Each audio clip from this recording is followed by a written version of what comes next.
Mesdames, Messieurs, bonsoir. Merci pour votre présence à cet entretien avec Émilie Thieulieu au sein de son expo, ce qui va être bien pratique pour cet entretien. Donc, Émilie, que vous connaissez, ou un petit peu du moins, pour quand même pas mal d'élèves, ou pour ceux qui ne sont pas élèves, Émilie est prof chez nous depuis quelques années, je ne sais plus, 4-5 ans. Voilà.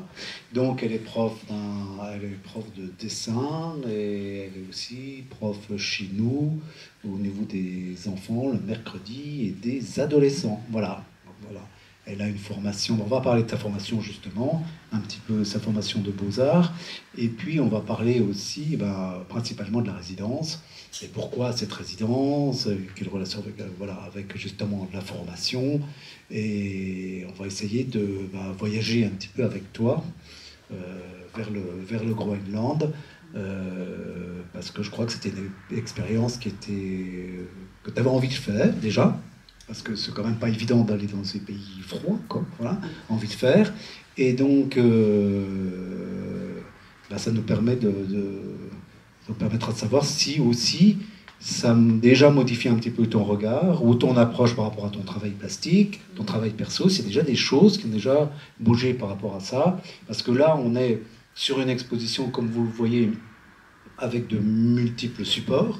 Et vous voyez que cette exposition, on la lit presque en devenir encore. C'est-à-dire qu'elle n'est pas figée, c'est presque une restitution, c'est comme ça que c'était construit aussi, une restitution de résidence. Donc à cet instant T, voilà, elle restitue ça avec la documentation qu'elle a eue, mais ça va encore évoluer, et je crois qu'après, l'idée c'est quand même que ça évolue sur une production graphique type livre graphique ou autre, mais qu'il y a encore d'autres documents qui se créent à partir de cette expérience et à partir de ces recueils, je veux dire, de données. Et là, on va en parler aussi de ces histoires de recueils dans un autre lieu. Et on voit aussi que ce type d'expérience habite pour un artiste, habite l'artiste longtemps. Il faut quand même un certain temps pour que ça se dépose, et ça permet de faire un petit peu aussi un certain nombre de choix. Voilà. Donc on va peut-être commencer tout de suite pour te connaître un peu plus. Donc ta formation, parle-nous un petit peu du début. Pourquoi avoir être allé dans les arts plastiques, dans les arts graphiques, et pas dans le football ou dans la musique. Voilà. Hein. Après tout, ce sont des choix. Hein, voilà. C'est vrai qu'en fait, moi, la question de ce que je voulais faire plus tard, c'est jamais vraiment posée. Parce qu'en fait, depuis toute petite, j'ai toujours fabriqué, bidouillé. J'étais vraiment dans même déjà la recherche. Parce qu'en fait, je crois que de mémoire, un des premiers métiers que je voulais faire, c'était détective ou archéologue. Donc il y avait un truc de recherche ou de recherche tout simplement. Et en fait, c'est vrai que les études, collège, lycée, c'était pas la période la plus intéressante pour moi, on va dire. Et j'avais qu'une seule hâte, c'était de obtenir ce bac et faire les études où j'allais pouvoir m'épanouir. Et en fait, donc une fois ce bac en poche, j'ai réussi à entrer dans une école d'art appliqué. T'as pas fait un bac art, hein? Non. T'as fait un bac général. Ouais, j'ai fait un bac général, même pas général, parce qu'en fait, comme l'école me motivait pas trop, j'avais pas des notes superbes. J'ai quand même fait option art plastique parce que ça me permettait d'avoir un peu plus de points pour le bac. J'avais quand même une option. Ouais. Donc c'était un bac STG, donc c'est un bac technologique, et donc après j'avais l'option art plastique, pour justement avoir ces fameux points supplémentaires. Et à partir de là, je me suis dit, ok, je sais que je veux aller dans les arts plastiques. Je ne savais pas encore exactement quoi. J'ai toujours aimé le dessin, l'animation, etc. Et donc, je suis entrée dans une prépa art appliqué, dans un premier temps, donc pendant 1 an. Et ça m'a permis, en fait, d'acquérir énormément de techniques, que ce soit à travers les logiciels, toutes ces choses-là. Donc ça, c'était hyper bien parce que ça m'a permis au moins d'être vraiment dans le concret. Il y avait des mises en situation de commandes, donc j'avais été confrontée à des demandes, par exemple, de logos, j'ai fait de la maquette, voilà, j'ai vraiment touché à tout. Et une fois cette prépa terminée, ce qui m'embêtait en fait, c'est que c'était très les arts appliqués, il y a un côté assez dirigé, et je sentais que j'avais besoin d'avoir un peu plus de liberté. Donc c'est pour ça que j'ai passé les concours des Beaux-Arts de Bordeaux, parce que donc étant du Sud-Ouest, c'était des bonnes écoles proches. Et donc j'ai réussi à passer ce concours, à l'avoir, et donc après j'ai fait, voilà, c'est un cursus de 5 ans, j'ai fait une petite année de plus. Ça m'a permis aussi d'être monitrice en sérigraphie. Donc ça m'a permis, en fait, j'accompagnais mes collègues, mes copains. Donc j'étais l'assistante de l'imprimeur et c'est moi qui aidais en fait les copains à imprimer en sérigraphie ou en numérique. Donc ça, comme j'avais une pratique déjà de dessin, ça m'a permis d'acquérir aussi cette technique et d'être la plus autonome possible en fait, dans l'impression de mes images, etc. D'accord. Donc ça, c'était hyper enrichissant. Et donc c'est l'équivalent d'une licence master, donc c'est un DNAP. Et ensuite, c'est ça. Et voilà. Le DNSEP, donc Bac plus 5. Et pour le Bac plus 5, j'ai pu partir à l'étranger. Ah déjà, tu es déjà parti. Ouais, c'est ça. Et c'est ça parce qu'en fait, j'ai toujours été attirée... Et où ça, à l'étranger Stockholm, donc Suède. Ah oui, déjà. Donc déjà le froid. Déjà le froid était là. Et bon, il y a un petit indice en étant originaire du Pays Basque, venir dans les Vosges, bon, il y a un petit, indice aussi. Et c'est vrai que voilà, quand on est arrivé en 4e année, on nous a dit, bah, voilà, vous avez le choix soit de partir en Erasmus, soit partir en stage. Et moi, je me suis dit, bon, j'avais envie d'être confrontée en fait, au monde professionnel, c'est pour ça que j'ai choisi de partir en stage. Et donc là, j'ai envoyé un peu des mails à plusieurs illustratrices, donc Danemark, Norvège, Suède, etc. Et c'était un peu... j'allais sur les sites, je regardais des esthétiques qui me plaisaient. Et j'ai dû envoyer une petite quinzaine. Donc beaucoup m'ont répondu qu'ils ne pouvaient pas m'accueillir parce qu'ils travaillent souvent chez eux avec un petit atelier, il n'y a pas la place. Et il y en a une, Maya Sten, qui m'a répondu en disant avec grand plaisir, nous on a un petit atelier à 2 à Stockholm, en plein centre. Si ça te dit de venir, tu viens autant de temps que tu veux. Et je crois qu'un mois après, j'y étais. Quoi. Voilà. Et donc, tu es resté combien de temps ? Je suis restée 3 mois. Ah oui, c'est bien. C'est déjà une belle... donc c'était une belle première expérience et une immersion aussi dans, j'allais dire, la vie réelle. Parce que c'est vrai que les Beaux-Arts, on est dans notre bulle et c'est un temps hors du temps et c'est hyper... enrichissant et nécessaire d'avoir ce temps-là en fait, pour se confronter à son point de vue, sa propre pratique, etc. Et en fait, là, de se dire, ok, bah, qu'est-ce qui m'attend, entre guillemets, dans la vraie vie, après les études. Qu'est-ce que tu avais présenté pour le diplôme ? C'était un diplôme à DNSEP ? Ouais, alors pour le diplôme, donc j'avais représenté donc le mémoire, sur lequel j'avais interviewé plusieurs artistes qui avaient une pratique de dessin dans leur démarche, donc qui étaient soit au cœur, soit annexes. Et en parallèle, j'avais fait un travail autour d'une légende suédoise qui s'appelle la Midsommar. Et donc, quand j'étais là-bas, je me suis posé la question de comment raconter une légende, ce qui se raconte souvent à l'oral, mais des fois peut être mis dans des contes, etc. Et en étant dans des études expérimentales et de recherche que sont les Beaux-Arts, je me suis dit comment je peux raconter cette légende autrement que dans un livre ou dans des écrits. Et est venu à moi, donc j'ai commencé à créer donc, cette légende de la Midsommar, a lieu au moment du solstice d'été. Donc c'est marrant parce que ça fait un peu des parallèles, comme quoi. On va être au solstice d'hiver. Exactement. Et là, donc c'était au moment du solstice d'été.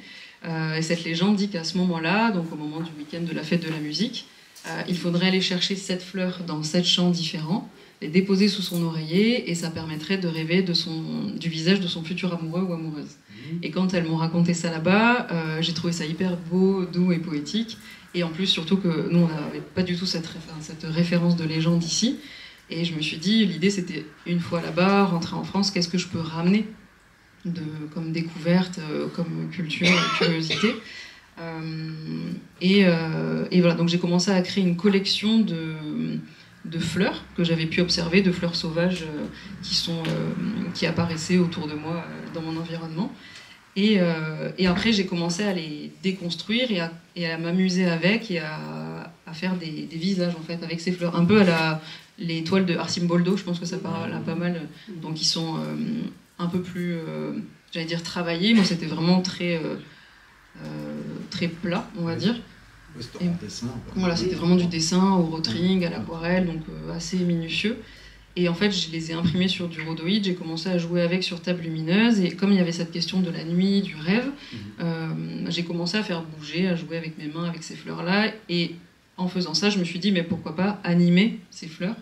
Donc je savais pas du tout faire d'animation, mais comme j'ai toujours aimé ça, je me suis dit, les Beaux-Arts permettent ça, donc j'ai appris à faire de l'animation pendant que j'étais aux Beaux-Arts.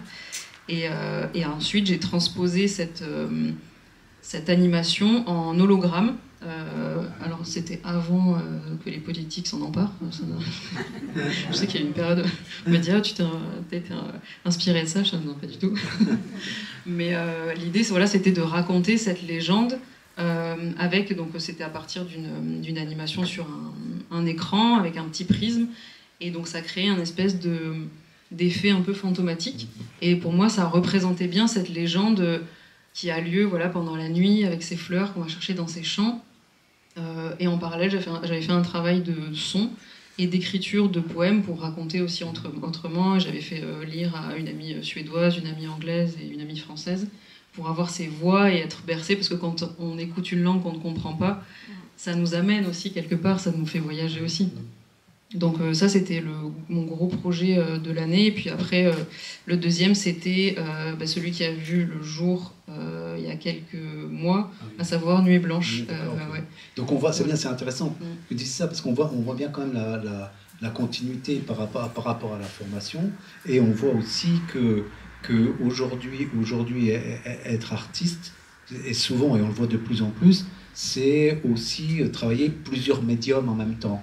Et on voit que toi, là, on est sur le dessin, mais on est aussi sur l'écriture, on a des éléments de poésie, on est aussi sur la photographie, voilà. Alors, c'est-à-dire être capable de maîtriser un certain nombre de médiums pour pouvoir nourrir une pensée, en fin de compte. Voilà. Et ça, ce qui m'intéresse aussi, c'est que le médium que je vais choisir ait un sens aussi. Parce que là, voilà, si j'ai choisi l'aquarelle, c'est parce que les fleurs venaient d'arriver, donc il y a ce côté aussi délicat, la couleur est assez douce. Oui, délicat ou éphémère, où tu rechoisis de nouveau aussi l'aquarelle par rapport à... Alors là, c'est de l'encre. C'est de l'encre, oui, mais c'est léger, quoi. Oui, c'est léger, mais c'est quelque chose, tu vas pas choisir l'huile, effectivement, ou une acryl, ou un truc comme ça, parce que la notation, elle doit être aussi... en relation avec le lieu, comme tu dis, mais elle doit être aussi en relation avec donc le lieu, l'espace, mais en relation avec le temps, parce que il faut faire ça vite, parce qu'on commence à être dans des conditions qui deviennent extrêmes. Donc j'imagine que tu n'as quand même pas 2 heures avec ton aquarelle, elle va geler. Oui, ça se compte en minutes ou en secondes. Donc il faut que la notation elle soit rapide, quoi. Donc effectivement, il faut utiliser des médiums qui soient rapides. Le plus rapide étant la photographie, effectivement. Et l'audio, j'avais mon téléphone, en fait, je m'enregistrais, je me parlais à moi-même pour noter des choses, parce qu'en fait, je ne pouvais pas tenir un crayon et un carnet, parce que sinon, je perdais mes doigts. C'était pas l'objectif. Donc, c'est vrai que là, c'était photographie, exactement, et audio. Alors, cette résidence, peut-être nous donner un petit peu la genèse de la résidence. Moi, je me rappelle bien que ça s'est passé sur une discussion dans une expo ici, qui s'est passée en septembre, par là, en début d'année. Un mélange voilà. Et on était au coin, là, on discutait avec Gwenaël, qui est prof de croquis, et puis on parlait de résidence, on parlait d'école de beaux-arts, on dit ouais, c'est quand même beaux-arts, ça m'a apporté des choses, mais je ne me suis pas forcément sorti bien, enfin, ainsi de suite. Puis naturellement, de beaux-arts, on a parlé de résidence, et puis on dit ouais, résidence, tu sais quand même bien de changer de lieu, et ainsi de suite. Et puis, on est venu aux résidences du Nord, et puis c'est Gwenaël qui a dit, mais t'as vu qu'il y avait un truc, t'as vu qu'il y avait un appel à résidence sur Groenland? Puis là, non, puis t'es allé voir, en fait. Il y avait ça, et puis une artiste aussi que je suis, donc il y avait parce que Gwenaël est partie vivre plusieurs temps au Canada. Oui, c'est ça. On parlait de son travail au Canada. C'est ça. Et il y avait une artiste que je suivais sur les réseaux sociaux, parce qu'elle avait fait une résidence que j'avais fait en France. Et elle avait posté en fait sur ces fameuses stories qui durent 24 heures que voilà, elle participait à cette résidence au Groenland, et donc je lui ai aussi envoyé un petit message en lui disant mais est-ce que tu peux m'en dire davantage, ça m'intéresse beaucoup.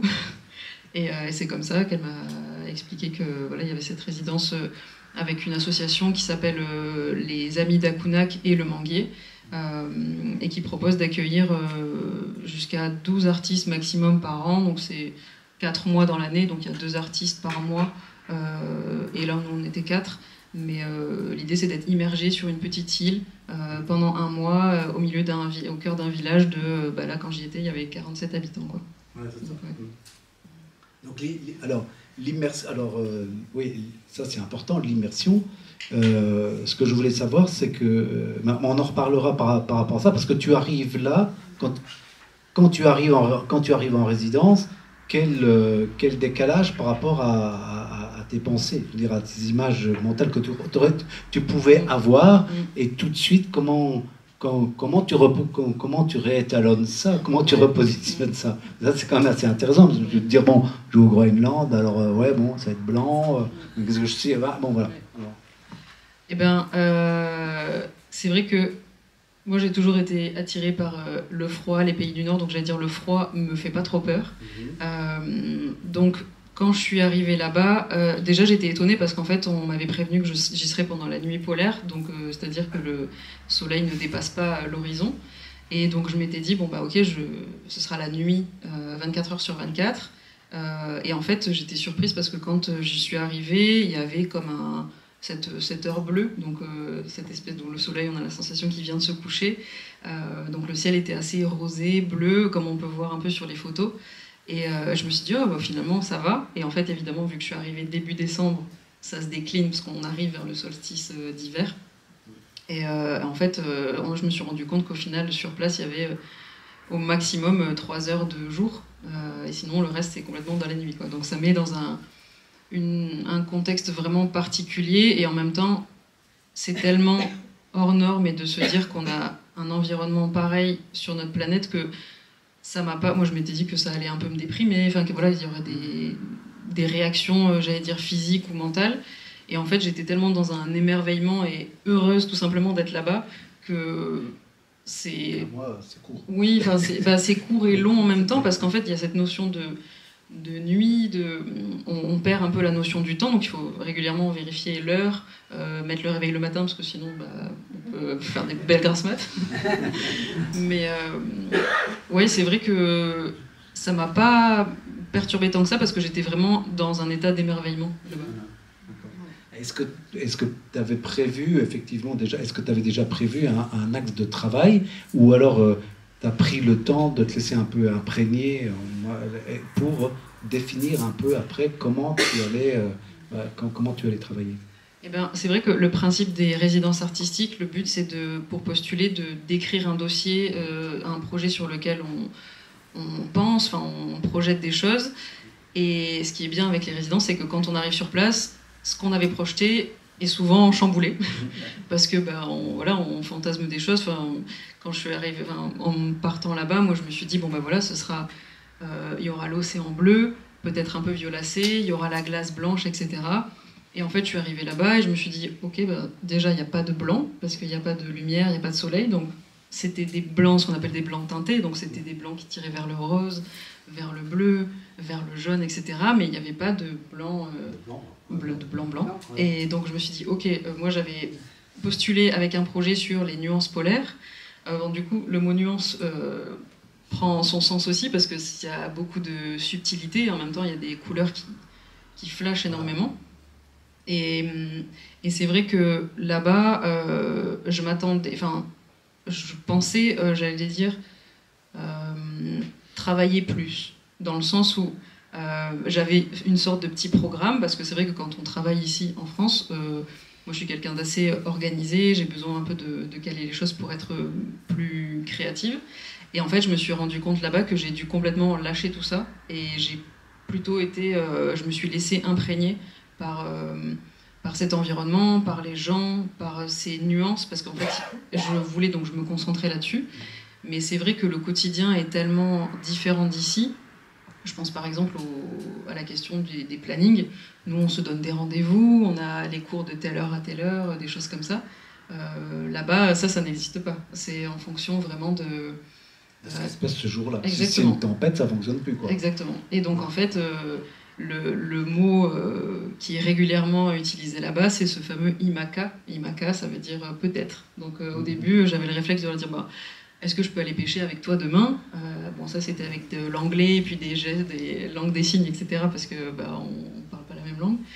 Et en fait, la réponse était imaka. Et en fait, s'il y avait la tempête, voilà. Donc des fois, j'allais sur le port vers 10h, il y avait personne. Je revenais une demi-heure, il y avait personne. Après, il y avait personne. Ou après, 2 heures après, il y avait quelqu'un. Et c'était vraiment comme ça. Donc ça chamboule pas mal. La première semaine, c'était très perturbant parce que je me suis dit comment je vais pouvoir, j'allais dire, m'organiser. Et en fait, ça permet de lâcher prise, tout simplement. Il n'y a pas le choix.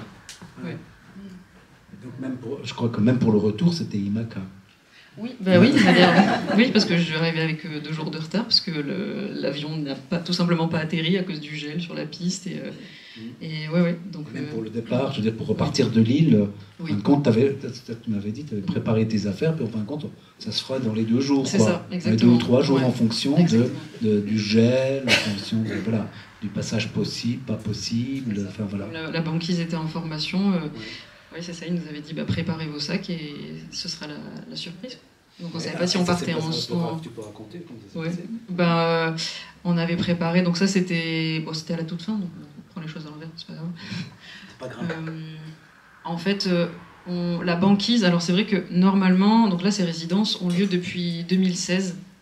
Donc ce village l'objectif en fait de ces résidences c'était de continuer de faire vivre la culture et de faire vivre ce village qui décline de plus en plus, parce que c'est pour ça que j'avais mis ces chiffres qui sont hyper parlants par rapport à la quantité d'habitants. 2013, 115, et puis 47 en 2024, donc c'est quand même une diminution rapide voilà.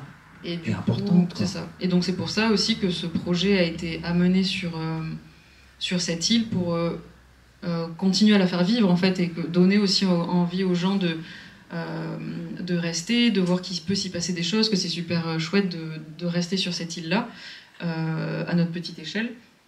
Et j'ai perdu le fil. Le départ, merci. Et donc, l'idée, c'était que, donc, depuis 2016, en fait, la banquise, en général, se forme vers décembre. Et en fait, avec le changement climatique, nous, ils nous avaient dit, comptez pas sur le fait de voir la banquise, parce qu'en fait, ça se réchauffe tellement que maintenant, la banquise se forme plutôt vers mi-janvier. Sachant que moi, je suis rentrée début janvier, donc je me suis dit, c'est quand même très dommage et triste, mais je verrai pas la banquise.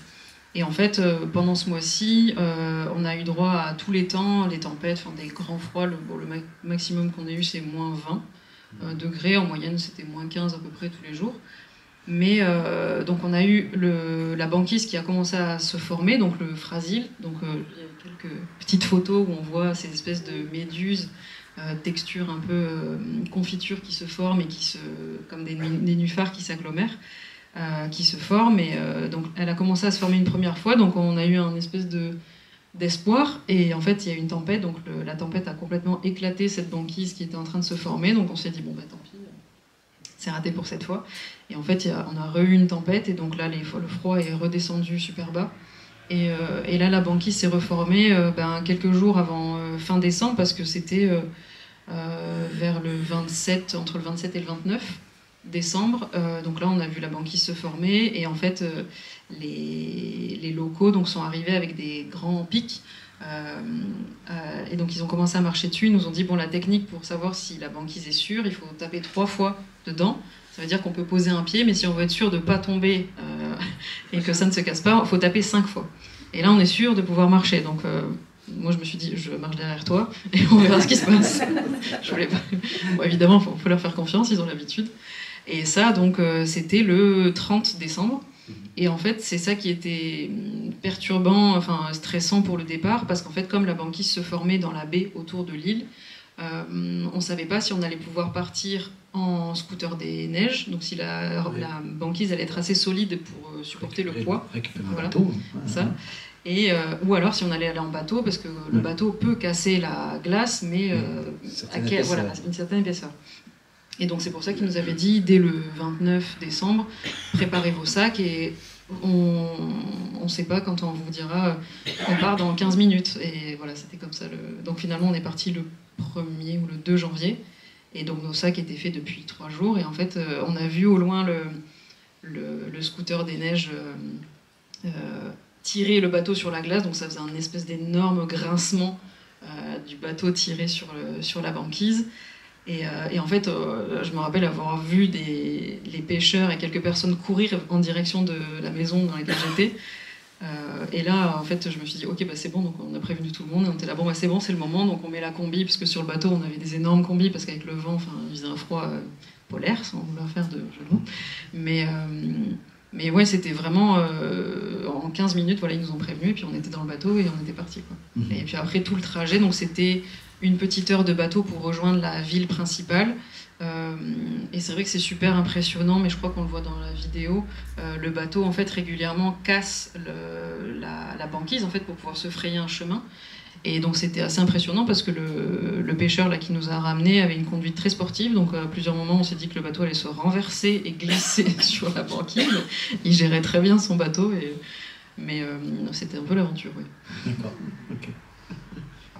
Alors peut-être maintenant en venir un peu peut-être à justement la rencontre avec l'humain, donc avec 47 personnes, 47 habitants. Donc est-ce que dans cette résidence il y avait quelque chose de dans l'esprit de la résidence, est-ce qu'il y avait quelque chose de prévu, quelque chose de précis sur la rencontre, ou peut-être le travail avec eux, ou je sais, comment ça s'est passé? Est-ce que tu étais prise en charge par Aîné, enfin, je ne sais pas comment ça se fait. Alors il y avait un membre de l'association qui était sur place pour nous accueillir, qui lui va régulièrement au Groenland depuis plusieurs années, donc il connaissait bien le territoire et les habitants. L'idée c'était quand même, il y avait 2 temps forts qui étaient prévus, à savoir un premier temps, donc la première semaine pour qu'on se présente auprès des habitants et qu'on présente notre travail, parce que mine de rien on était donc 4. Et le ratio par rapport à 47 habitants, ça fait une sorte de petite invasion. Et donc l'idée, voilà, c'était j'allais dire, politesse et respect tout simplement, de se présenter, montrer notre travail et voir après ce qui pouvait se tisser, parce que comme, entre guillemets, rien n'était prévu, mis à part notre venue, voir après comment les liens humains allaient se faire sur place, et puis après, à la fin, une sorte de petite restitution pour montrer ce qu'on avait pu produire sur place. Et en fait, j'ai eu la chance d'y aller pendant le mois de décembre, et donc comme c'est le mois de Noël, le Nouvel An, etc., là-bas, c'est un mois qui est super festif. Donc en fait, toutes les semaines, on était invités chez l'un, chez l'autre, à manger. Et donc comme c'est tout petit, il y avait la petite épicerie, et donc l'habitant qui voulait inviter les gens à venir manger chez lui mettait un petit post-it à l'épicerie, et il savait que le soir même ou le lendemain à telle heure, donc là c'est vrai que c'était les seules fois où il y avait des rendez-vous d'ailleurs, et ben on pouvait se dire ok, demain on va dans la famille de Lars pour aller manger à partir de 13h jusqu'à peu importe, et puis c'est un peu buffet ouvert, donc ils déposent tout sur la table et puis on rentre un peu comme si on était chez soi, donc il y a un petit sas où on dépose nos chaussures, donc on rentre, il y a je sais pas, une quinzaine de chaussures dans le sas, et puis après on rentre et en fait on fait comme chez soi, donc nous on était un peu gênés parce qu'on n'a pas forcément les mêmes habitudes, donc chacun prend sa petite assiette et puis donc on devine un peu ce que c'est, parce que forcément on reconnaît pas les aliments, donc il y avait plein de choses différentes, et puis après on se sert, on se met autour de la table, et puis après les discussions se font, et avec des gestes, avec des petits dessins, grâce au téléphone, parce que mine de rien c'est vrai que on fonctionnait vachement avec le téléphone, et comme il y a beaucoup de pêcheurs et de chasseurs, ils étaient super fiers en fait de montrer les choses qu'ils avaient chassées, pêchées, et donc c'est comme ça que les discussions s'enclenchaient, donc au niveau travail, donc est-ce que tu as participé aussi? Il y a des gens qui travaillent quand même encore sur place. Oui, il y en a plein. Ils font de la pêche, oui. Ils font des fois, et vous avez participé à ça? Enfin, tu as participé un petit peu alors, pas directement. Je suis allée voir parce qu'il y a une pêcherie. Donc, les métiers qu'on peut retrouver là-bas, c'est donc chasseurs, pêcheurs, comme une poissonnerie en fait. Après, ceux qui préparent, il y a beaucoup de morues, ce qui s'appelle la liboute, donc des poissons qu'ils évitent, qui préparent, etc. pour la vente. Il y a la fameuse petite épicerie, donc là ils étaient 3 à travailler. Il y a la mairie avec le petit, comment dire, le local, j'allais dire machine à laver, douche, etc. Parce que pas d'eau courante, parce que avec le gel, forcément, il y avait pas, les tuyauteries étaient simplement pour l'eau courante, pour pouvoir abreuver des locaux. On allait chercher l'eau dans des bidons, voilà. Après, il y avait l'école. Oui, il y a combien d'élèves? 5 élèves. 5 élèves. 5 élèves avec un instituteur qui est aussi le prêtre. L'instituteur est prêtre, voilà. Bien, ouais. Donc les 5 élèves, ça allait de, je ne vais pas dire de bêtises, de 8 ans à 13 ans. Oui, classe unique, quoi. Voilà, c'est ça, exactement. Et après, donc ces enfants, quand ils vont au collège où alors ils restent à l'école, donc en fait, je pense qu'ils commencent à partir de 5 ans et jusqu'à, je dirais, 15 ans. Ah, oui. Ils sont dans cette école, sur l'île. Et ensuite, soit ils choisissent de quitter l'île et donc d'aller à Assiat, donc la ville, à une petite heure de bateau. Mais il y en a beaucoup, en fait, qui, là, ça revient de plus en plus. En fait, ils sont super fiers de leur île. Et donc en fait beaucoup vont travailler soit comme musher, donc il y a plein de chiens, ou sinon à la poissonnerie. Donc là par exemple quand j'y étais, il y avait beaucoup de jeunes qui avaient une petite vingtaine d'années, donc même si c'était à partir du coup de 16 ans, ils commencent directement à travailler parce qu'ils veulent rester sur leur île, et c'est ça. Ouais. C'est sûr.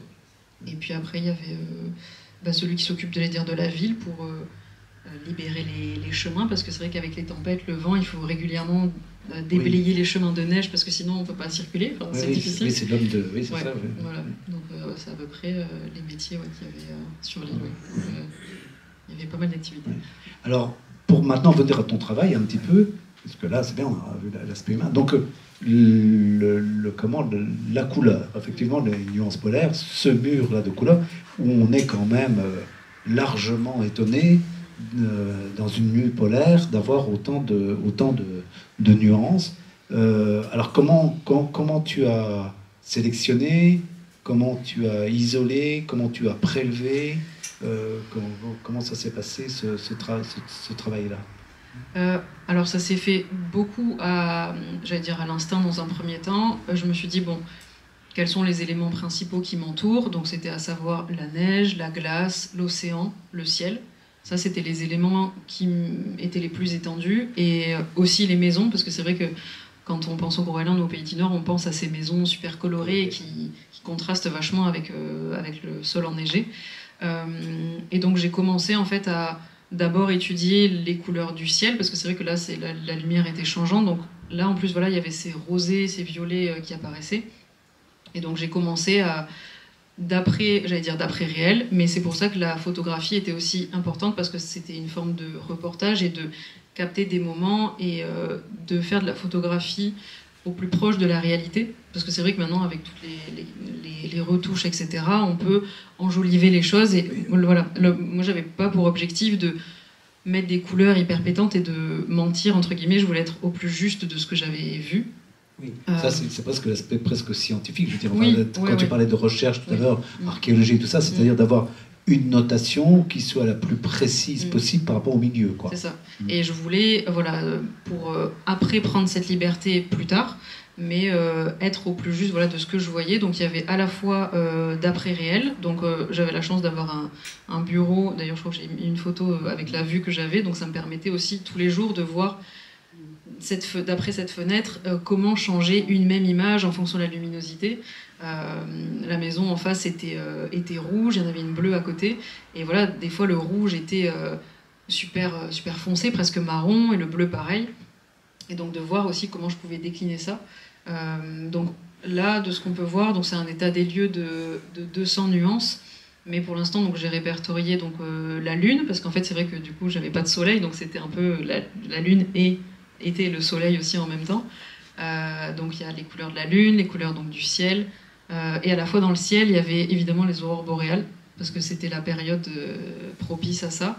Donc d'où les verts, parce que c'est vrai que nous les verts ici on se dit c'est forcément la végétation, et là la végétation elle est plutôt grise, rouge, enfin il y avait des oranges, des choses comme ça.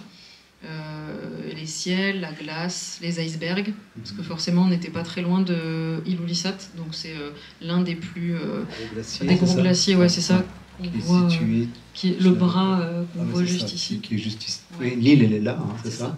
Et le glacier il est là. Donc en fait, il donne des icebergs ouais. qui, avec les courants, dérivent vers là. Et ce glacier est placé au patrimoine de l'UNESCO et c'est un des glaciers, si ce n'est le glacier qui fond le plus rapidement au monde. Donc on en avait un paquet qui venait dans la baie et au loin. Et c'est vrai que voilà, c'était important aussi moi de notifier ça. Et c'est vrai que dans ce projet Nuance Polaire, c'était important de ramener des dessins et des photos. Mais je me suis dit, qu'est-ce que raconte cette couleur aussi? Et puis c'était aussi le but de changer ses a priori en se disant le Groenland c'est blanc et bleu, en étant très radical entre guillemets. Et de se dire que finalement, non, je pense qu'aussi mes yeux se sont habitués.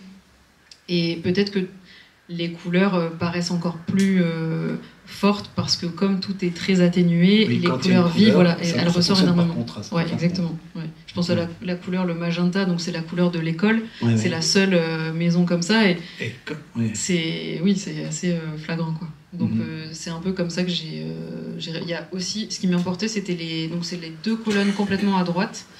C'est les lumières artificielles, parce que c'est vrai que comme la lumière naturelle était apportée uniquement par cette lune et par le soleil qui était légèrement sous l'horizon, en fait, si on n'avait pas de lumière artificielle, on voyait pas. Enfin, il y avait même pas de réflexion de neige parce qu'il n'y avait pas de soleil. Mais donc voilà, c'était important de mettre ça aussi en avant. Et alors là. À ce stade-là, la question se pose des pourcentages des couleurs, parce que là, j'ai mis tout est à la même échelle, à la même quantité. Et donc, c'est pour ça que des fois, on peut se dire, mais est-ce que c'est exagéré ou pas? Mais parce que là, je voulais tout mettre au même niveau. Mais là, dans mes recherches futures, je me demande aussi comment je vais parler de ces couleurs par rapport à leurs proportions. Parce que évidemment que par exemple il y avait des bleus très profonds mais qui étaient en quantité folle, alors que le magenta de l'école par exemple c'était une petite touche. Donc voir aussi comment amener ça par la suite. Alors les notations, on voit aussi derrière, donc on s'est mis là exprès aussi parce qu'on a ce mur derrière, donc ce très beau mur derrière où on voit des notations effectivement qui sont faites sur les couleurs, mais aussi tout un ensemble de notations, de dessins. Donc là on revient à ta formation quoi. Donc les dessins de personnes, de chiens de traîneau, enfin de voilà. Donc alors ça, tu as fait poser les gens, enfin comment ça non alors non, parce que je suis assez pudique et pour moi c'était. Alors déjà, je me voyais pas faire des photographies de portraits. Parce que moi ça me gêne, donc je me suis dit si je me sens gênée, la personne va se sentir gênée aussi, donc ça ne fonctionnera pas. Et comme je suis plus à l'aise avec le dessin, l'idée c'était, comme j'ai passé pas mal de temps avec eux, et j'allais dire il y a l'enregistrement de la mémoire visuelle de ces personnes, mais ensuite après j'ai demandé aux autres artistes qui étaient avec moi de récolter leurs photos pour pouvoir corriger mes dessins et après les redessiner ensuite dans l'atelier quand j'étais là-bas. Parce que pour moi aussi, c'est une forme de protection vis-à-vis d'eux, parce que comme ils habitent vraiment sur cette toute petite île perdue au milieu de nulle part, c'est comme si je gardais un peu de distance. Enfin, c'est comme si c'était une forme de petit secret quelque part, de me dire ok là, ça leur ressemble vraiment beaucoup, mais comme c'est pas une photo, il y a quand même cette petite distance qui se crée. Ouais. Voilà. Et puis après, c'est vrai que c'est vraiment de la recherche, c'est de la prise de notes dessinée en fait, ce qu'on peut voir ici. Oui, c'est ça. Ouais. Et donc après toutes ces prises de notes, puisqu'on parlait tout à l'heure, on disait que la suite possible de cette expo serait peut-être un roman graphique, on va dire, un roman graphique. Donc toute cette matière-là va rentrer dans t'imagines déjà ce roman. Oui, j'ai commencé. En fait, c'est le support de roman graphique, c'est quelque chose dont j'ai envie depuis très longtemps. Et en fait, de vivre une expérience pareille, sachant que j'écris mais très peu, là je me suis dit, c'est comme si on me servait sur un plateau une thématique, quelque chose que j'ai vécu, et je me dis peut-être que ça peut être intéressant de raconter les questions que je me suis posées aussi pendant ce voyage, parce que c'est vrai que cette exposition, c'est une première étape. Et de voir aussi le cheminement que j'ai eu, de voir que la création peut prendre du temps. Et c'est pour ça, c'est vrai que quand on a choisi ensemble de caler la date de cette exposition, je me suis dit, bon, bah, je vais ramener une exposition dite terminée. Et en fait, même si je suis rentrée en janvier, je me suis rendu compte que j'étais pas du tout prête à présenter quelque chose de Parce que tu fini. étais restée dans la vie. Moi, j'étais complètement restée là-bas. Donc les siestes longues et Oui. tout ça. Oui. Exactement. Et en fait, je trouvais ça bien aussi de montrer la réalité et d'être la plus vraie aussi avec moi-même et en ayant aussi des élèves ici, de dire ok, ben j'ai pas terminé les choses, mais c'est pas grave, et de montrer aussi, de ramener l'atelier dans la galerie et de voir aussi ce qui se passe dans l'envers du décor et qu'on voit pas souvent. Les recherches d'artistes, c'est souvent des choses qui sont un peu cachées. Ils Ou... sont dans les cartons. Oui, c'est ça. Voilà. Et en général, on trie et on les Oui, parce montre. qu'on va toujours montrer le produit fini, entre guillemets, le plus beau possible. Oui, voilà. c'est ça. Alors que là, on est vraiment dans la démarche. Quoi. Oui, et en fait, moi, c'est l'étape qui me plaît le plus parce que justement, les recherches fourmillent, ça part dans tous les sens. Et si je pouvais faire que de la recherche tout le temps comme ça, moi, ça me plairait, mais au bout d'un moment, il faut faire des choix et avancer. Mais c'est pour ça que le roman graphique, je me suis dit, bon, bah là, j'ai vécu une expérience que je vivrai certainement pas beaucoup de fois dans ma vie. Est-ce que ce serait pas le moment de me lancer? Surtout que quand j'étais là-bas, tous les jours, j'écrivais mon carnet de bord. Donc je l'ai fait à la fois filmé, mais aussi écrit. Et donc voilà, je me dis, bah là, j'ai toute la matière, a priori, pour raconter cette expérience à travers un point de vue, j'allais dire, humain, sensible et artistique. Voir comment on s'intègre à un village, dans un endroit où on ne parle pas la langue, où il n'y a pas de soleil, enfin voilà, où on est tout le temps... Mais tu as quand même été bien accueilli, puisque je crois que le premier matin, c'est un lièvre qui t'a accueilli. Exactement. Donc je pense que c'était un beau signe quand même. Oui, complètement. Ça et des aurores boréales. Première nuit, aurores boréales partout dans le ciel, et le lendemain matin, je pars pour faire mes premiers essais de photos, avec mes premiers réglages. Et là, donc, j'entends un bruit de... Alors, moi, c'était un bruit de sac plastique, c'était une espèce de crunch-crunch. Et bon, mon cerveau de française s'est dit, c'est une poche plastique qui vole dans la neige. Et en fait, je tourne la tête et j'ai vu 4 petits points noirs dans la neige. Et en fait, c'est comme si mes yeux faisaient le focus sur ce que je voyais dans cette neige. Et en fait, c'était un lièvre arctique qui était à 1 mètre de moi. Et donc moi, j'étais avec mon appareil, donc je me suis dit, vite, essaye de le prendre en photo. Et bien évidemment, il est parti. Mais là, je me suis dit, bon, je suis bien fait de venir. Voilà, tu étais accueilli voilà, directement sur le territoire. Des petits clins d'œil comme ça. Donc tout ça pour dire que, quand même, cette histoire de résidence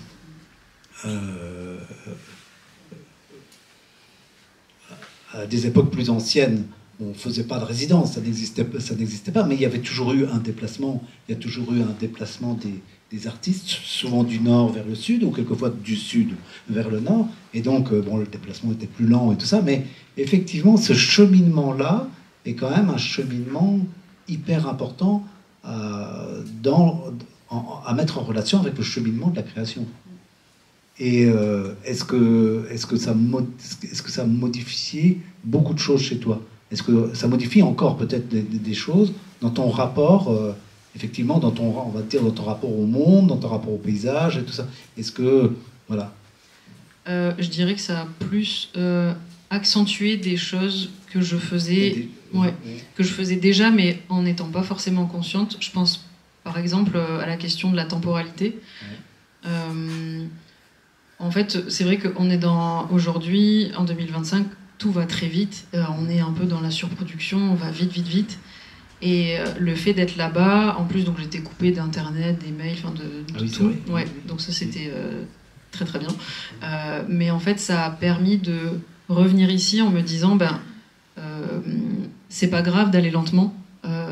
Et c'est bien de réussir à prendre ce temps-là pour nourrir correctement les choses. Et c'est pas parce que tout va vite à côté qu'il faut aussi aller vite, parce que, en tout cas, moi je sais que ça me dessert, ou alors du coup ça fonctionne pas. Donc en tout cas, ça m'a permis d'essayer d'assumer plus ça, de prendre le temps, et ça verra le jour quand ça verra le jour. Donc je me suis dit de faire une expo intermédiaire. C'est comme si c'était des petits indices et que j'amenais les gens avec moi dans le processus, et de dire venez, là j'en suis là, et on verra parce que c'est vrai qu'un roman graphique j'en ai jamais fait, donc et en moyenne ça prend je dirais 2 ans, donc voilà, le temps de mûrir les choses, etc. Je me dis ça va vraiment être quelque chose sur du temps long, et de voir comment aussi ce temps aussi entre ces peut-être 2 prochaines années sera ponctué peut-être d'une autre expo pour montrer des planches de recherche ou je sais pas, enfin voilà. Et donc ouais, je dirais que ça a confirmé le fait que j'aimais aller dans les pays froids. Et ouais, en fait, c'était plus des confirmations de choix que j'avais fait. Déjà de certains oui, choix. Voilà. Ouais. Et puis surtout la confirmation du fait que, effectivement, être artiste aujourd'hui, enfin créateur aujourd'hui, c'est pas effectivement toujours déboucher sur des produits, on va dire, finis, tout ça, et que c'est vraiment être plus effectivement dans le temps, dans une attitude et tout ça. Ce qui fait que même toi, ta façon de percevoir maintenant aussi ton monde ou ici peut aussi être modifié, même si tu es dans un autre temps. Le temps de la création, c'est quand même aussi celui-là, quoi. Donc c'est aussi ce pas de côté, voilà, cette lenteur.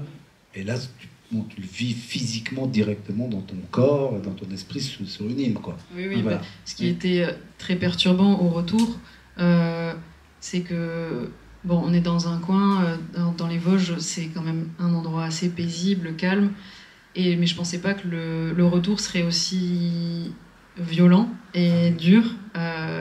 Parce qu'en fait, là-bas, voilà, il n'y avait déjà pas de rythme de mail, enfin, toutes ces choses-là.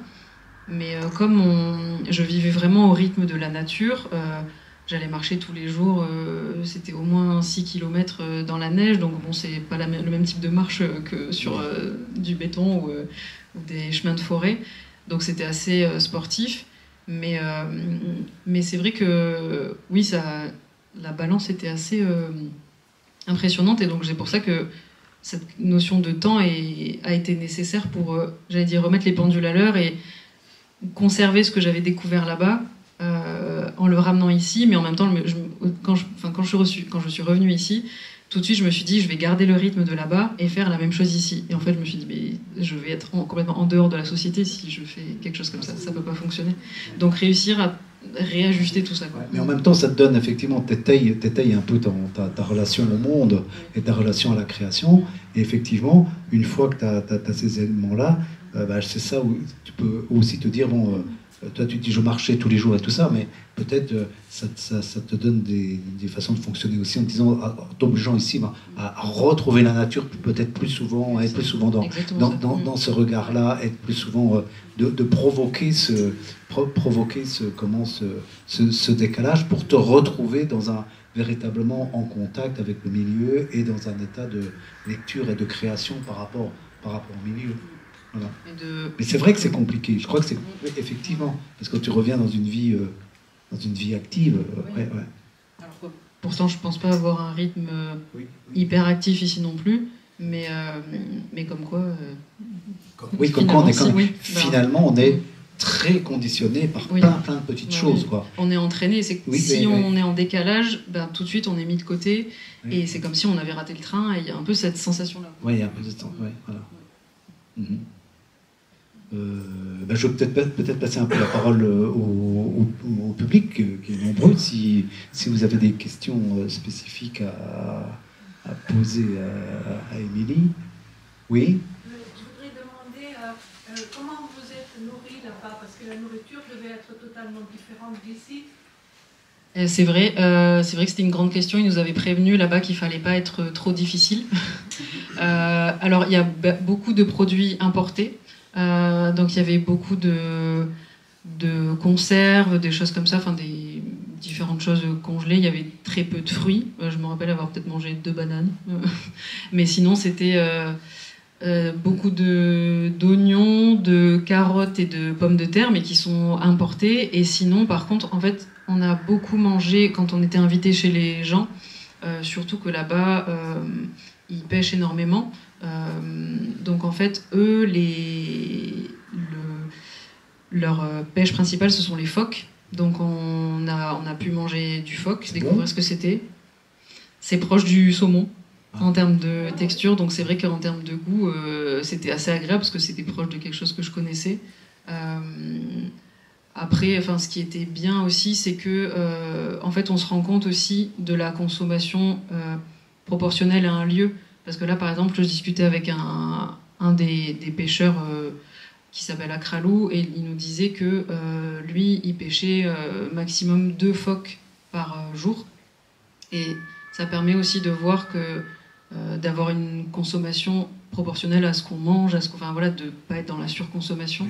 Ouais, parce que je sais par exemple qu'ils sont limités dans la pêche de narval, des choses comme ça. Après il y avait beaucoup de morue, la liboute. Alors j'ai plus la définition en tête, mais je crois que c'est l'équivalent du flétan, la liboute. Donc c'était beaucoup des choses comme ça. Mais voilà, il nous a montré aussi la manière dont il pêchait l'animal, dont il s'en occupait, dont il le préparait pour après se nourrir et vendre la viande. Et en fait, on voit qu'ils ont un rapport à l'animal qui est... comment dire... c'est pas le mot... différent, un peu plus respectueux. Oui, j'allais dire respectueux, mais bon, ça reste tuer un animal quand même. Oui. Mais voilà, il nous a montré comment il faisait les choses et il prenait le temps. Enfin, c'était pas... il faisait pas ça n'importe comment. Donc il y a cette forme... c'est une forme... C'est une relation encore profonde à la nature et au respect de l'animal. Ouais. Prélever le nécessaire pour se nourrir. C'est ça, quoi. c'était... voilà, exactement. Ouais. Donc on va dire que ça aussi, ça permet de... Enfin, parce que c'est des choses ici qui sont souvent cachées. Parce que là, c'est quand même lié aussi au phénomène ilien d'être au Groenland et d'être dans un endroit où on est en limite. Donc à partir du moment où on est en limite, on fait beaucoup plus attention à ce qu'on est, quoi. Et donc je pense je pense que eux vivent comme ça, c'est-à-dire que ils prélèvent ce dont ils ont besoin et voilà. Donc ils sont pas dans l'excès parce qu'ils peuvent pas être dans l'excès. Et puis quelque part, il doit rester aussi quelque chose de cette relation à leur monde qui est quand même qu'on a pu nous forcément dans un monde occidental. Parce que là, la présence du lieu ou la présence du paysage est encore très prégnante et très, très importante. Parce que tu n'en as pas parlé, mais quand tu as une tempête, c'est 3 jours enfermés, quoi. Hein? Oui, c'est 3 jours non-stop, violents. Oui. La maison, on pense qu'elle va craquer, qu'elle va s'envoler. Enfin, c'était vraiment pas rigolo. Voilà. Mais oui, et là, on se dit, bon, qu'est-ce qu'on fait 3 jours enfermés sans pouvoir bouger? Parce que la maison était relativement grande, mais oui, on peut pas sortir, sinon c'est... pas dangereux, mais il faut faire attention. Oui. C'est une relation qui reste très forte aux éléments, quoi. Ah, oui. Et donc ça, je crois que quand tu as cette relation-là très forte aux éléments, au monde, tu as une lecture du monde forcément différente. Oui, et puis on y fait plus attention parce qu'on se rend compte que la nature est plus forte que nous aussi. Donc voilà. Et avec les autres résidences, est-ce que vous êtes influencé, vous avez été sur les mêmes projets, les mêmes découvertes Avec les autres artistes? Oui. Alors non, pas du tout, parce qu'en fait, on se connaissait pas du tout. Donc en fait, chacun a postulé vraiment indépendamment.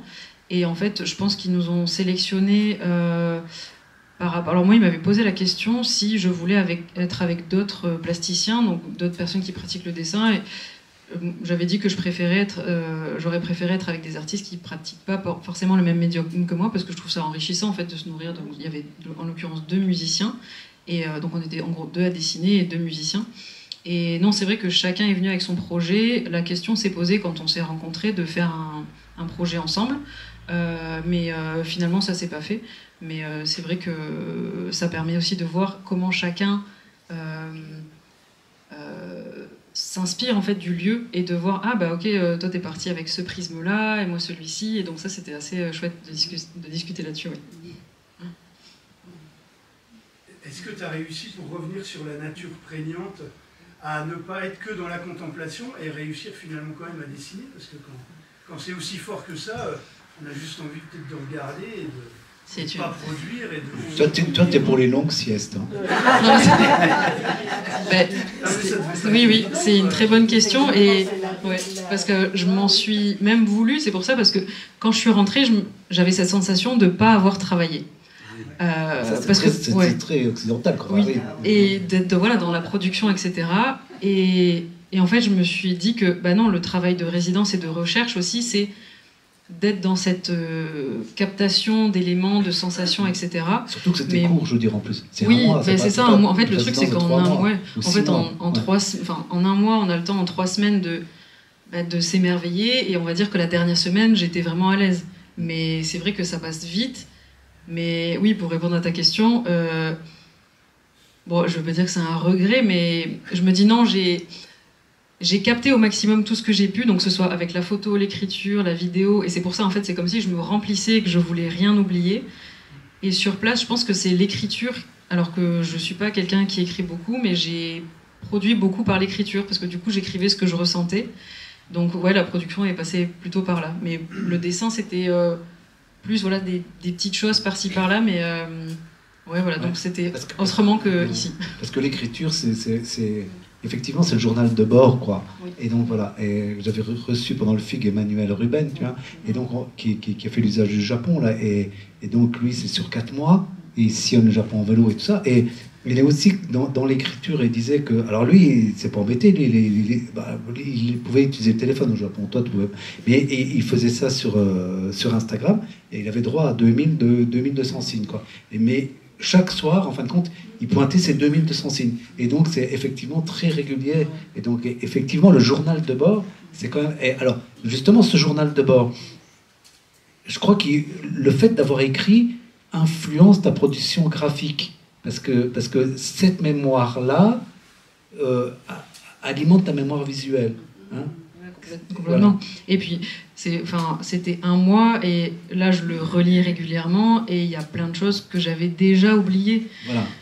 Donc je me dis, c'est fou, parce que je crois avoir quand même une bonne mémoire, mais mine de rien, voilà, c'est... Quand on pose les choses, c'est ça qui est incroyable. Et ça, c'est la force du verbe, enfin, c'est la force du mot, quoi. D'avoir posé les choses et de les mettre comme ça, effectivement, c'est une matière, quoi. Alors, elle est ce qu'elle est avec ce qu'on en fait, ce qu'on est capable de faire. Parce qu'à la limite, oui, tu aurais pu être Proust au Groenland, mais tu n'es pas forcé d'être Proust au Groenland, quoi. Donc, tu notes, effectivement, tu prends cette matière-là et c'est une véritable matière. Et effectivement, ouais. Mais c'est surtout que là-bas, je me suis rendu compte que c'est tellement particulier. Il y a un côté très... il y a beaucoup de légendes au Groenland, etc. Et le fait d'être immergé dans cet environnement, il y a un côté très mystique. Et en fait, on se rend compte que... moi, ça m'a envahi. Et, alors que, bon, j'ai toujours aimé les légendes, les histoires, etc. Mais là, je pense que cet environnement et les gens, les histoires que nous racontaient les locaux, en fait, on a envie d'y croire, même si on sait qu'on se dit, bon, c'est quand même étrange, ça peut pas être réel, etc. Mais en fait, dans cet environnement-là, j'y crois à 100%. Et donc, il y a des petits clins d'œil. Je pense, par exemple, juste derrière toi, il y a une photo d'un... Donc, c'était un petit cairn que je voyais régulièrement quand je me baladais là-bas. Et en fait, j'ai représenté à côté l'interprétation de ces cairns. Et pour moi, c'était vraiment donc une kusuk. Les kusuks, là-bas, c'est les sorcières. Et en fait, j'étais persuadée que ces roches, ce cairn, c'était une petite sorcière. Et évidemment, quand on finit par marcher autour, on voit la forme qui change et on se dit non, c'est juste des cailloux. Mais une sorcière, ça peut se transformer. Donc voilà. Et voilà, et toutes ces petites choses-là, il y en a plein. Et c'est pour ça que je me dis, bon, je vais pas tout révéler parce qu'il faut que j'en garde pour le roman graphique. Mais voilà, et c'est plein de petites choses comme ça où on a envie d'y croire et ça permet de nourrir un quotidien. Et le soir, je me couchais, je me disais, peut-être que j'ai vu une petite kusuk aujourd'hui, des petites choses comme ça. Alors peut-être dernier point, parce qu'on n'en a pas parlé, le son. Parce qu'on a parlé beaucoup du visuel, mais on est dans un autre milieu. Et le son, alors ça, tu en as parlé un tout petit peu sur la glace, mais le son, quand tu arrives dans un lieu comme ça, c'est quoi le son quand tu arrives là? Parce que ça doit être, à mon avis, il doit se passer des choses aussi là. Ouais. Voilà. Et il était assez... évidemment, le premier moment, le premier instant, moi je me dis, c'est le silence, un espèce de calme fou. Et en fait, en faisant la vidéo, ce journal vidéo, beaucoup de gens m'ont dit, mais c'est dingue le vent qu'il y en a tout le temps. Et en fait, je m'en suis même pas rendu compte, parce qu'en fait, vu que là-bas, j'avais tout le temps cagoule, capuche, bonnet, le vent, je l'entendais pas, j'étais protégée, complètement.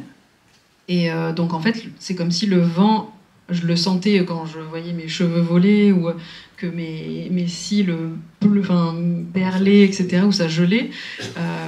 Mais sinon, c'est vrai que le vent il était plus visuel que auditif. Et après, sinon, c'est vrai que c'était principalement ce silence, parce qu'en fait, c'est vrai que je crois que la neige, elle a ce pouvoir d'étouffer les bruits. Donc, il y avait ça, les bruits de pas, beaucoup, dans la neige. Alors, ça m'a permis d'être vachement attentive aux fameux grincements qu'il y a. Parce que, ouais, comme il y avait plusieurs textures de neige, donc il y avait des chemins qui étaient faits par les scooters des neiges, donc là, c'était de la neige tassée.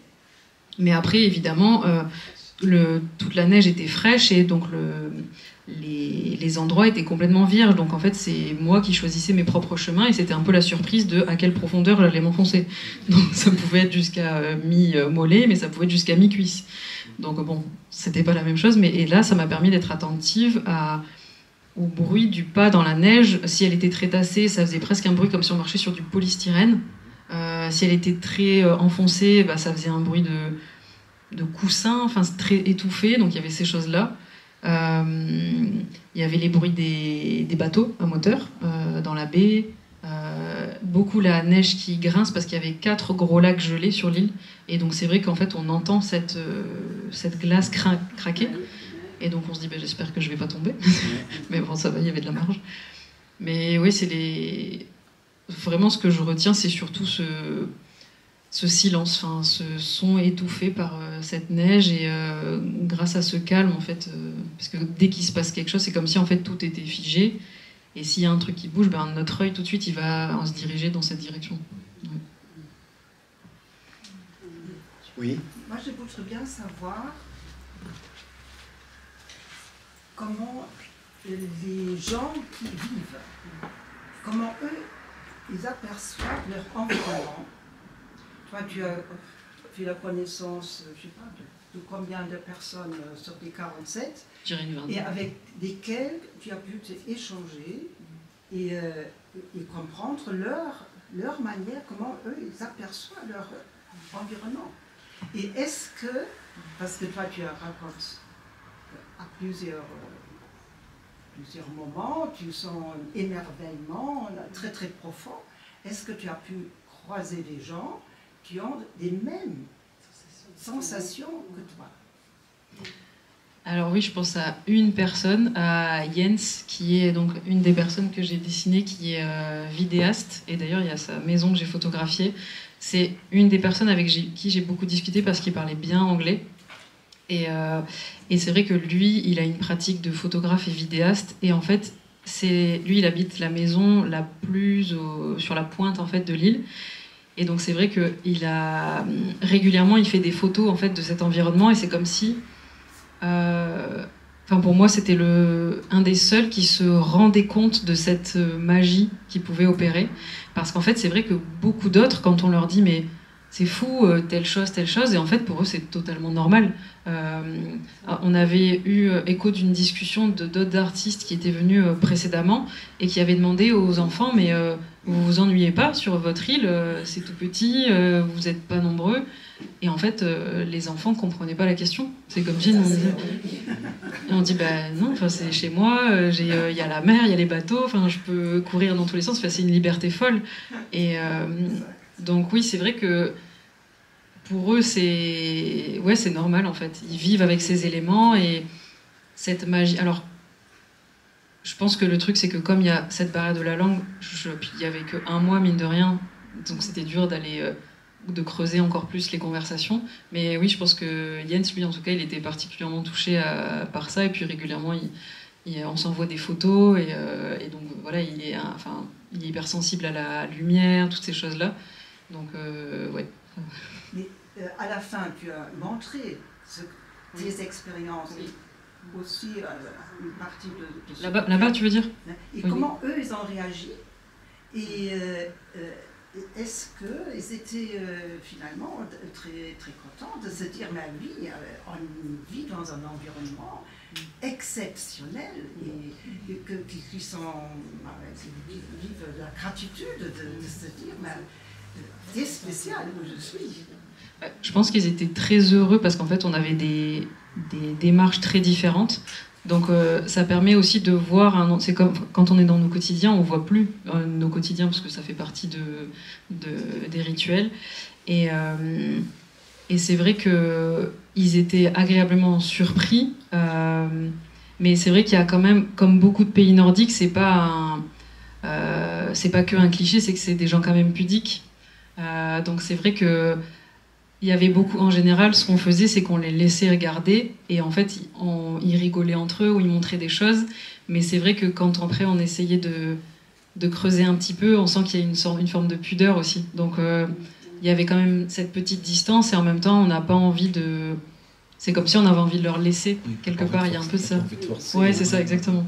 Et je me rappelle que par exemple, pour une recherche encore en cours, c'est que quand j'avais étalé toutes mes planches, donc c'était les planches qu'on peut voir derrière en format A3, j'avais fabriqué vous savez, les lunettes 3D, on a un verre rouge, un verre bleu.